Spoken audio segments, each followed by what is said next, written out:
अजीज़ तलबा व तालिबात, जिस दुनिया के हम वासी हैं ये गूनागू है। दुनिया भरी पड़ी है और इसमें भी कोई शक नहीं है कि ये दुनिया आर्जी भी है और फानी भी है। इस दुनिया में जो भी आया है वो इस दुनिया से कूच करने के लिए आया है। मैं आपकी खिदमत में अर्ज़ करता चलूँ, इसमें कोई शक नहीं है कि आज के दौर में इल्म ने बहुत तरक्की कर दी है। साइंस की इजादात ने इंसानी अक़ल को बेहतर हैरत में डाल दिया है। आज दुनिया आप समझते हैं पहले की निस्बत बहुत ज़्यादा बल्कि ग्लोबल विलेज बन चुकी है। दुनिया सिमट चुकी हैं और ये कायनात अर्ज़ व सामा जो हमारी नज़रों के सामने है, ये पूरी कायनात की वसाअतें और बेकरानियाँ भी हमारी नज़र में हैं। मैं आपकी खिदमत में ये अर्ज़ करता चलूँ कि आज के दौर में इंसान जहाँ तक वो आगे बढ़ रहा है उसे शदीद इस चीज़ की भी ज़रूरत है कि वो राइट पाथ, दुरुस्त सिमत कौन सी है, सीधा रास्ता कौन सा है।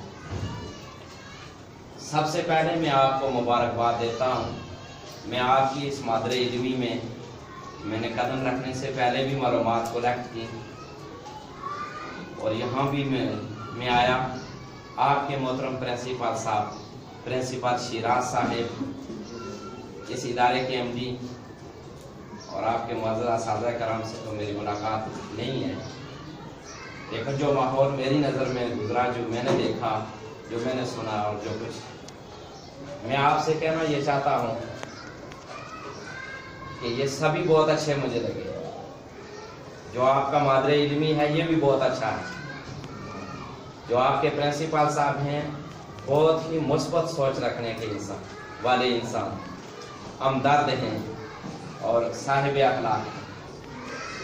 फिर मैं समझता हूँ कि आपके इदारे के एमडी वो भी मंजे हुए माहिर इल्म मैं कहूँगा वो हैं,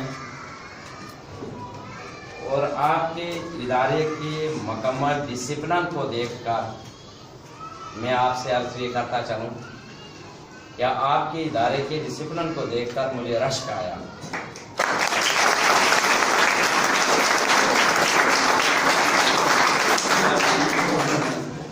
और मैं समझता हूँ कि मुझे मुतअद्दिद तालीमी इदारों में मेरा जाना होता है। अभी भी मैं या आप जानते हैं ज़िला आसियाबाद की चकार है, वहाँ पर एक स्कूल में लेक्चर दे के आया हूँ। वहाँ भी बड़ी गैदरिंग थी, लेकिन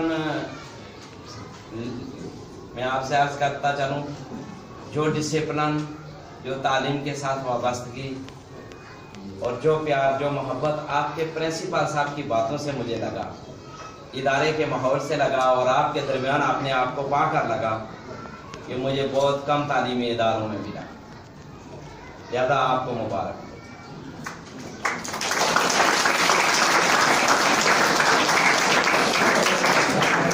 ये बात भी मैं कहना चाहता हूँ, देखिए इस सारी कायनात का खालिक और मालिक वो अल्लाह तबारक व तआला की ज़ात है। और मैंने इब्तदा में बात की कि राइट पाथ, दुरुस्त सिमत कौन सी है, तो ये कैसे पता चलेगा? ये हमें कुरान मजीद फुरकान हमीद की तरफ पलटना होगा, उससे पूछना होगा, ये बात पूछनी होगी कि हमें ये बात पूछनी होगी कि ऐ कुरान तू बता दुरुस्त सिमत कौन सी है, हम कैसे पता चलाएं? तो कुरान बताता है मैं योते रसूला फ़क़द आता अल्लाह।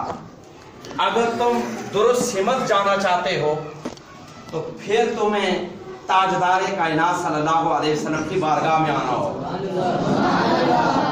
क्यों? इसलिए कि जिसने रसूल की इताअत की, उसने अल्लाह ताला की इताअत कर ली। इताअत करना होता है फॉलो करना, पीछे पीछे चलना। اور میں آپ کی خدمت میں یہ بھی عرض کرتا چلوں جہاں تک اطاعت کا والا معاملہ ہے، حضور تاجدار کائنات صلی اللہ علیہ وسلم کی جو بظاہر زندگی ہے ہماری نظروں کے سامنے، ویسے حقیقت تو جو آقا علیہ الصلوۃ والسلام کی حقیقت ہے وہ تو یا تو اللہ تبارک و تعالیٰ کی ذات جانتی ہے یا اللہ تعالیٰ کے بتانے سے آقا علیہ الصلوۃ والسلام خود جانتے ہیں، لیکن جو حیات تجربہ بیٹا ہماری نظروں کے سامنے ہے وہ آقا علیہ الصلوۃ والسلام کی 63 سالہ زندگی ہے۔ کتنی ہے بھائی؟ 63 سالہ زندگی ہے۔ ہم نے اس سے کچھ سیکھنا ہے، اور میں آپ کے سامنے میں عرض کرتا چلوں کہ آقا علیہ الصلوۃ والسلام کی حیات تجربہ میں جب ہم دیکھتے ہیں آقا علیہ الصلوۃ والسلام کی، تو جب 40 سالہ زندگی ہوئی، آپ کی ولادت، اس کے بعد آپ کا بچپن، آپ کا لڑکپن، آپ کی جوانی، ایسے معاشرے میں پرورش ہوتی رہی اس کی جس میں ہر برائی رواج پا چکی تھی، جہاں پر یعنی وہ عرب کا خطہ، یہ اساتذہ کرام سے آپ یہ باتیں پڑھتے ہیں آئے، میں صرف اشارہ کر رہا ہوں، ہر برائی رواج پا چکی تھی وہاں، لیکن میں آپ سے عرض کرتا چلوں یہ اسی معاشرے میں تھے، یعنی جہاں پر بچپن گزرا وہاں پر لوگ اپنی بچیوں کو زندہ درگور کر رہے تھے، باتوں پہ لڑ رہے تھے، ایک دوسرے کا احترام اٹھ چکا تھا، لوگ اپنے والدین کا احترام تک بھول گئے تھے، بڑوں کی عزت کرنا کیسے ہوتا ہے یہ بھول گئے تھے۔ ارے ایسے معاشرے میں میرے آقا، آپ کے آقا، ہم سب کے آقا تاجدار کائنات صلی اللہ علیہ وسلم کی آمد ہوئی، اور تاجدار کائنات صلی اللہ علیہ وسلم کی اس ماحول میں آپ کا بچپن، لڑکپن